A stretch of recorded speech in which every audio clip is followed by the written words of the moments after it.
আরে লঙ্কেশ্বর, তুমি এখানে এখানে কি মনে করে এসেছো লঙ্কেশ্বর? আমি সেই রামের পত্নী সীতাকে হরণ করতে চাই। আমি বুঝতে পারছি না কিভাবে হরণ করব।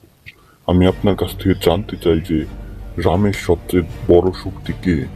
তুমি সীতা মাতাকে অবশ্যই হরণ করতে পারো, কিন্তু রামের সবচেয়ে বড় শক্তিকে হারাতে পারবে না।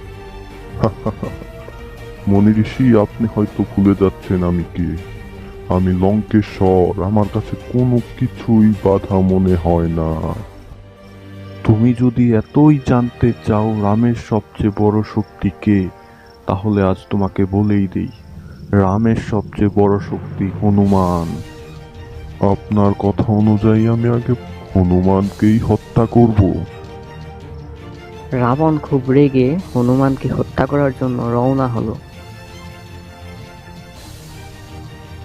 আর সে হনুমানের কাছে এসে দেখতে পেল সে রামের নাম জপ করছে। রাম।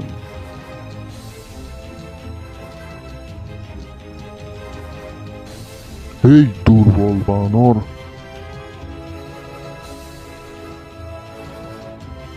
তারপর রাবণ হনুমানকে হত্যা করার জন্য অস্ত্র ছুঁড়ে মারল।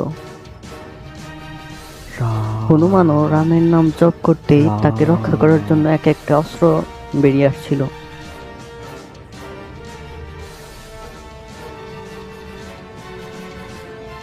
রাম রাম রাম।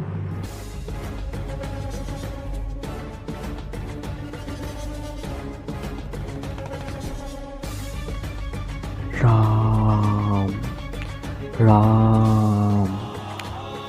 আমাকে বধ করা এত সহজ নয় বানা।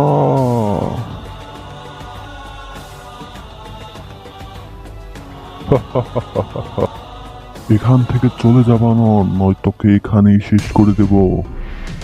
আমাকে শেষ করা তোমার পক্ষে সম্ভব নয় রাবণ। ব্রহ্মদেব বুঝতে পারল যে তাদের যুদ্ধ চলতে থাকলে পৃথিবীর অনেক বড় ক্ষতি হতে পারে, তাই সে প্রকট হলো। লঙ্কেশ্বর রাবণ, তুমি হনুমানকে মারতে পারবে না, কারণ হনুমান অমর।